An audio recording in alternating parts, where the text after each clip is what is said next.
नमस्कार मित्रांनो, मागच्या व्हिडिओमध्ये आपण बघितलेलं होतं की महाज्योतीच्या ज्या काही एक्झाम्स आहेत तर त्याच्या तारखा आलेल्या होत्या आणि तुम्हाला म्हटलं की सोमवारी किंवा मंगळवारी लगेचच जे काही तर वनआरटी आपल्या ज्या काही तारखा आहेत तर ते जाहीर करेल.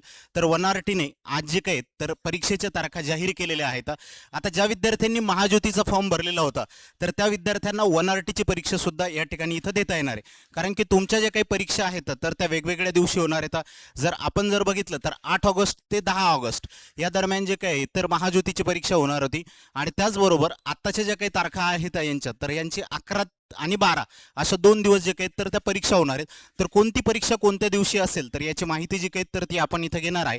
आता तुम्ही जर वनआरटीच्या वेबसाईटवरती जर गेले तर नोटीस बोर्डमध्ये जा. नोटीस बोर्डमध्ये गेल्याच्या नंतर तुम्हाला या ठिकाणी आत्ताची जी काही आहे तर ती पहिलीच अपडेट इथं दिसेल आणि या अपडेटवरती क्लिक करा. इथं क्लिक केल्याच्या नंतर तुम्हाला या ठिकाणी सगळ्या ज्या काही तारखा आहेत तर त्या बघायला मिळतील. आता बघा, हे जे काही परीक्षेचे वेळापत्रक आहे तर यांनी जाहीर केलेले ज्या विद्यार्थ्यांनी मिलिटरी किंवा पोलीस भरतीचा फॉर्म भरलेला आहे तर अशा विद्यार्थ्यांची तारीख होणार आहे परीक्षा होणार आहे 11 तारखेला. आता यांची जी काही तर परीक्षा 11 तारखेला 2 शिफ्टमध्ये होणार आहे. एक पहिली जी काही तर 9 ते 10 असेल आणि दुसरी 11 ते 12. तर यांना 60-60 मिनिटाचा जो काही तर तो टायमिंग या ठिकाणी इथं देण्यात आलेला आहे. त्याच पद्धतीने तुमचे क्वेश्चन्स असतील 60 मिनिटाच्या यांनी जे काही तर तुमचा पेपर या ठिकाणी इथं होईल. तुमचा पेपर पॅटर्न कसा असेल काय असेल या संदर्भात सगळी जी काही माहिती आहे तर ती या चॅनलवरती दिली जाईल. जर तुम्ही चॅनलला सबस्क्राईब नसेल केलेलं तर चॅनलला सबस्क्राईब करून ठेवा, जेणेकरून ज्या काही पुढच्या अपडेट येतात तर ते तुम्हाला इथं मिळत राहतील. त्याच्यानंतरचं जर बघितलं तर ज्या विद्यार्थ्यांनी SSCचा फॉर्म भरलाय, आता जे महाज्योती आहेत तर यांनी काय केलेलं होतं, यांचा एकत्रित जो काही तर तो पेपर ठेवलेला होता, पण यांनी जे काही तर वेगवेगळ्या शिफ्टमध्ये यांचा पेपर ठेवलेला आहे. तर याच्यामध्ये बघा, ज्या विद्यार्थ्यांनी SSCचा फॉर्म भरलेला आहे तर त्यांची 11 तारखेला 1 ते 3 या वेळेमध्ये जे काही तर परीक्षा होणार आहे.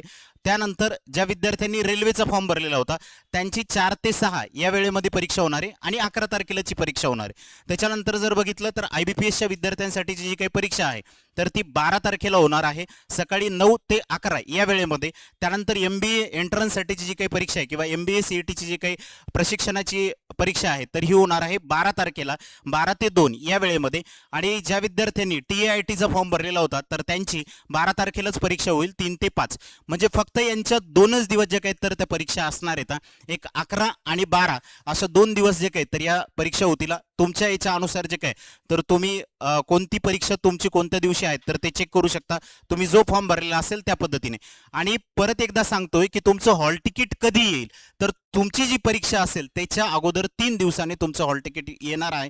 ओके, उगीच कमेंटमध्ये टाकू नका की आमचं हॉल तिकीट अजून आलेलं नाही. तुमची परीक्षा बघा 11 तारखेला आहे, 11 ऑगस्टला परीक्षा आहे मित्रा. त्याच्या 3 दिवसांना अगोदर तुमचं हॉल तिकीट जे काही तर ते चेक करा. तुमचं सेंटर कुठं असेल काय असेल याची पूर्ण जी काही माहिती आहे तर ते हॉल तिकीट आल्याच्या नंतर तुम्हाला तिथे कळेल. कारण की हे सेंटर देणार आहेत, सेंटर तुम्हाला चॉईस करण्याचा चान्स जो काही तर इथं देण्यात आलेला नव्हता. त्याच्यामुळं वनआरटी असेल किंवा महाज्योती असेल हे त्यांच्या पद्धतीने ते सेंटर तुम्हाला देणार आहेत. बहुतेक तर तुमची जी सिटी असेल ओके किंवा जे तुमचं शहर आहे किंवा जो जिल्हा आहे त्या ठिकाणचे तुम्हाला आसपासचे जे काही तर सेंटर तिथं दिलेले जातील. ओके, तर बघा, तुमचं वनआरटीच्या वेबसाईटवरती जा. तिथं गेल्याच्या नंतर जे काही तर तुम्हाला लॉग इन करायचं आहे त्या लिंकवरती जाऊन आणि तिथून जे काही तर तुमचं हॉल तिकीट तुम्ही डाउनलोड करू शकता. तुम्हाला काही शंका वगैरे जर असतील तर त्यांनी हा हेल्पलाईन नंबर दिलेला आहे, याच्यावरती जो काही तर तुम्ही कॉन्टॅक्ट त्या ठिकाणी तिथं करू शकता. ओके, तुम्हाला काही डाऊट वगैरे असतील तर तिथे तुम्ही विचारू शकता. दुसरा एक मुद्दा यांनी दिलेला आहे, बरेच लोक जे काही तर ते स्क्राईब घेऊन सोबत जातात. तर स्क्राईब बद्दलचे नियम जे काही तर यांनी दिलेले आहेत. ज्या विद्यार्थ्यांना स्क्राईब पाहिजे असेल अशा विद्यार्थ्यांनी हे नियम प्रॉपर बघा, कारण की तुम्हाला अगोदर सांगायचं आहे की तुम्ही कोणता स्क्राईब घेऊन जाणार आहे ते त्याची अगोदर सगळी जी काही तर डिटेल्स या ठिकाणी इथं देणं गरजेचं आहे. ओके, तर हे सगळे जे काही तर ज्या विद्यार्थ्यांना स्क्राईब घेऊन जायचं असेल अशांनी पूर्णपणे जे काही तर ही माहिती एकदा वाचून घ्या. ओके, पूर्णपणे ही माहिती वाचा. परत परत याच्यासाठी सांगतोय की इथं परत मग म्हणू नका की या ठिकाणचं आमचं हे राहिलं किंवा ते राहिलं. ही पूर्ण माहिती वाचा. हे 10 पॉईंट त्यांनी दिलेले, ते 10च्या 10ही पॉईंट जे काही तर ते प्रॉपर रीड करा. ओके, त्याच्यानंतर तुमचं परीक्षा होईल. परीक्षेच्या नंतर मार्क अनुसार जे काही तर तुमची मेरिट लिस्ट या ठिकाणी इथं लागेल. ओके, मेरिट लिस्टमधल्या विद्यार्थ्यांनी जर या ठिकाणी प्रवेश घेतला नाही, ज्या रिलेटेड संस्था असतील जे वनआरटीकडून संस्था दिल्या जातील त्या संस्थेमध्ये जर त्या विद्यार्थ्यांनी जर नाही प्रवेश घेतला तर मग वेटिंग लिस्टमधले जे काही विद्यार्थी आहेत तर ते विद्यार्थी त्या ठिकाणी तिथे लागतील. आता याच्यामध्ये ज्या विद्यार्थ्यांचा नंबर लागला असे विद्यार्थी का प्रवेशित होत नाहीत, त्या विद्यार्थ्याची कधी कधी निवड झालेली असते. ओके, त्याला दुसऱ्या ठिकाणची जी काही तर संस्था मिळालेली असते, त्याला पाहिजे असते दुसऱ्या ठिकाणी. मग अशा केसमध्ये जे काय तर बरेच विद्यार्थी त्या ठिकाणी तिथं जात नाही, किंवा कोणाचं काही फॅमिली प्रॉब्लेम असतो तर त्या ठिकाणी तिथं त्याला जाणं शक्य नसते. तर मग अशा केसमध्ये तो विद्यार्थी घेत नाही, तेव्हा ती वेटिंग लिस्ट जी काही तर त्यांच्याकडून इथे लावण्यात येते. ओके, तर अशा पद्धतीने या ठिकाणी सगळी माहिती तुम्हाला इथे देण्यात आलेली आहे.